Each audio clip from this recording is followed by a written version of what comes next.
कहानी एक ऐसे डॉक्टर की है जो अपनी पेशेंट का इलाज करते करते उसे ही बजा देता है और एंड में खुद ही बावला हो जाता है। तो मूवी का स्टार्ट होता है और एक लड़की सबीना को डॉक्टर जेलन के घर लाया जाता है। दरअसल सबीना को हिस्टोरिया नाम की एक बीमारी थी और इस बीमारी में इंसान एक ही टाइम में बहुत से काम करता है, जैसे हंसना, रोना और चिल्लाना वगैरह। तो सबीना की माँ ने उसे इलाज के लिए यहाँ पर भेजा था। थोड़ी देर के बाद डॉक्टर जेलन आते हैं और वो सबीना से कहते हैं कि तुम टेंशन मत लो, मैं तुम्हें ठीक कर दूंगा, लेकिन मुझे इसमें तुम्हारी हेल्प चाहिए होगी। मैं तुम्हारे पीछे बैठूंगा और तुम मेरे आगे बैठोगी और मैं जो भी सवाल करूंगा तुम्हें उसका आंसर करना होगा, जिससे मैं तुम्हारी बीमारी का पता लगा सकूं। तो वो उसी पोजीशन में बैठ जाता है सबीना के पीछे, और वो ऐसे इसलिए बैठा था ताकि सबीना उस पर अटैक ना कर दे, क्योंकि सबीना किसी पागल से कम नहीं थी। और यहाँ में सबीना की बातों से पता चलता है कि सबीना की इस हालत का जिम्मेदार उसका अपना बाप है, क्योंकि उसके बाप ने बचपन में सबीना को खूब टॉर्चर किया था और उसके तरबूज भी खूब पेले थे। फिर हम डॉक्टर जेलन की वाइफ को देखते हैं जो कि प्रेग्नेंट थी। इसके बाद डॉक्टर जेलन सबीना को घुमाने के लिए ले जाता है। तो सबीना बताती है कि मेरे डैड ने मुझे बचपन में बहुत टॉर्चर किया था। तो डॉक्टर सबीना से कहता है कि पहली बार तुम्हारे पापा ने तुम्हें कहाँ और कब मारा था। तो वो बताती है कि जब मैं 14 साल की नाजुक परी थी तब मुझसे एक प्लेट गिरकर टूट गई थी। तो मेरे पापा ने मुझे पीछे से बहुत मारा था, यानी अपना गर्म हथौड़ा मेरे पीछे घुसा दिया था और मुझे बहुत दर्द हुआ था, लेकिन इसके बाद वो रोजाना ही मेरी पिठिया लाल करता था। तो मुझे भी बाद में मजा आने लगा और पापा से ज्यादा मजा तो मुझे आता था अपनी लाल करवाने में। तो डॉक्टर समझ जाता है कि इतनी कम उम्र में इतना बड़ा हथौड़ा झेलने की वजह से सबीना की ये हालत हो गई है। तो डॉक्टर अपनी बीवी से कहता है कि सबीना का दिमाग बहुत तेज है, अगर वो इस बीमारी से ठीक हो जाती है तो वो बहुत कुछ कर सकती है। मेरे ख्याल में तो वो सिर्फ लोगों को खुशी करेगी। इसके बाद डॉक्टर जेलन सबीना को ठीक करने में जी जान लगा देता है, जिससे सबीना में भी सुधार आने लगता है और डॉक्टर जेलन सबीना को घुमाने के लिए ले जाता है और सबीना में इतना सुधार आ जाता है कि वो डॉक्टर की असिस्टेंट भी बन जाती है, यानी डॉक्टर के साथ मिलकर पेशेंट्स को हैंडल किया करती थी। अगले सीन में डॉक्टर जेलन और उसकी वाइफ आयमा डॉक्टर चीरन से मिलने के लिए जाते हैं और डॉक्टर चीरन वही डॉक्टर है जिन्होंने इस बीमारी का इलाज निकाला था, हिस्टोरिया बीमारी का। लेकिन इस इलाज को कोई भी डॉक्टर मानता नहीं था और सब लोग चीरन का मजाक उड़ाते थे। तो डॉक्टर जेलन चीरन को बताता है कि तुम्हारे बताए गए तरीके से मैंने एक लड़की का इलाज कर लिया। तो चीरन बहुत ज्यादा खुश हो जाता है क्योंकि ये उसकी खोज का पहला कामयाब इलाज था। इसके बाद सबीना पढ़ाई करने लगती है क्योंकि वो भी एक डॉक्टर बनना चाहती थी और उसकी पढ़ाई का सारा खर्चा डॉक्टर जेलन दे रहा था। और डॉक्टर जेलन सबीना को बताता है कि मैंने तुम्हारे बारे में डॉक्टर चीरन को बताया है कि तुम बहुत इंटेलिजेंट हो। तो सबीना बहुत ज्यादा खुश होती है। इसके बाद डॉक्टर जेलन के घर पर एक ऑटो नाम का बंदा आता है जिसे सबीना वाली बीमारी ही थी, यानी हिस्टोरिया।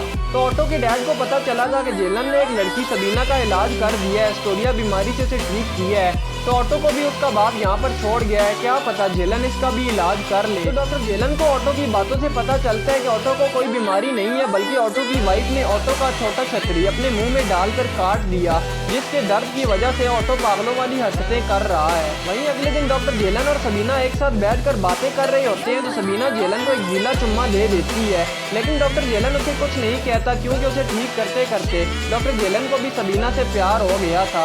अगले सीन में हम ऑटो को देखते हैं, वो डॉक्टर जेलन के घर से भाग जाता है क्योंकि उसे कोई बीमारी जो नहीं थी। और वहाँ जेलन को एक लेटर मिलता है जो ऑटो ने ही लिखा था, जिसमें लिखा था कि बेटे जेलन, मुझे तेरे और सबीना के बारे में सब पता चल गया है, तू मेरी बात मान, सबीना को बजा दे। तो डॉक्टर भी सोचता है कि हाँ यार ये ऑटो सही तो कह रहा है, सबीना ने मुझे गीला चुम्मा जो दिया था वो मुझे लाइक तो करती है, वरना वो मुझे पुच्ची क्यों देती। तो डॉक्टर भी सबीना के रूम में पहुंच जाता है रात को। तो सबीना उसे देखकर कहती है कि इतनी रात को यहाँ कैसे। तो डॉक्टर कहता है कि ये बता तूने मुझे पुच्ची कैसे दी, अब मेरा हैंडपंप तेरी खाई में जाकर रहेगा। तो डॉक्टर जेलन सबीना पर अपनी रेलगाड़ी जोर जोर से चढ़ा देता है। अगले दिन जेलन डॉक्टर चीरन से मिलता है। तो चीरन उसे बताता है कि पूरे शहर में ये अफवाह फैल गई है कि तुम्हारा किसी पेशेंट के साथ ही चक्कर चल रहा है। तो ये सुनकर जेलन की फट जाती है, वो कहता है यार इसे किसने बता दिया। इसके बाद डॉक्टर जेलन सबीना के पास जाता है और उससे कहता है कि आज से तेरी मेरी कट्टी यानी ब्रेकअप। तो सबीना कहती है क्यों बाबू क्या हुआ। तो जेलन कहता है तूने पूरे शहर में तेरी मेरी आशिकी का हल्ला काट दिया। तो सबीना कहती है नहीं बाबू तुम्हारी कसम सच्ची मैंने किसी को कुछ नहीं बताया। लेकिन जेलन कहता है कि ब्रेकअप तो ब्रेकअप। ये सुनकर सबीना को वापस हिस्टोरिया का अटैक आता है और डॉक्टर भी वापस घर पर आ जाता है और उसके पीछे सबीना वहाँ पर आती है और उससे कहती है कि मेरी माँ मुझे लेने के लिए आई है। तो जेलन कहता है कि मैंने ही तुम्हारी माँ को बुलवाया है, अब मैं तुम्हारा इलाज नहीं करूँगा, तुमने मुझे खूब बदनाम कर लिया और यहाँ से दफा हो जाओ। तो सबीना भी ब्रेकअप करके चली जाती है। इसके बाद सबीना डॉक्टर चीरन को लेटर लिखती है कि अब तक मेरी पढ़ाई का खर्चा झेलन दे रहा था और अब वो मेरी हेल्प नहीं कर रहा, तो आप मुझे पढ़ने के लिए पैसे दे दें। और ये भी लिखती है कि मेरा और झेलन का अफेयर चल रहा था। तो डॉक्टर किरण झेलन को लेटर लिखता है, क्या तूने सच में सबीना का ढोल बजा दिया?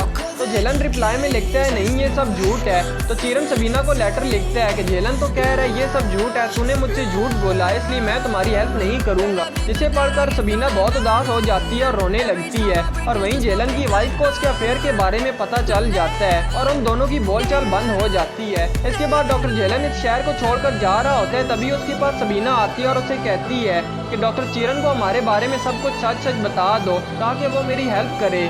लेकिन झेलन मना कर देता है, पर सबीना के बार बार कहने पर वो चिरन को लेटर लिख देता है कि सबीना और मेरे अफेयर वाली बात सच थी। तो चिरन को ये पढ़कर बहुत ज़्यादा दुख होता है और वो सबीना के घर पर जाता है और उससे माफ़ी मांगता है। इसके बाद हमें पता चलता है कि चिरन और झेलन की अब नहीं बनती, वो एक दूसरे से बात भी नहीं करते। और फिर सबीना एक साइकेट्रिस्ट बन जाती है और झेलन के घर पर जाती है और उसकी वाइफ से मिलती है। तो झेलन की वाइफ कहती है कि हम जब से यहाँ पर आए हैं झेलन डिप्रेशन में चला गया है, तुम एक दफ़ा उससे मिल लो। तो सबीना उससे मिलने के लिए जाती है और उसे बताती है कि मैं प्रेग्नेंट हूँ और इस बच्चे के बाप तुम हो। ये सुनकर झेलन खुश हो जाता है और सबीना भी अपनी गाड़ी में बैठकर जाने लगती है और रो रही होती है। और यहीं पर इस मूवी का एंड हो जाता है। और भी एक्सप्लेन वीडियोस देखने के लिए इस चैनल को विजिट एंड सब्सक्राइब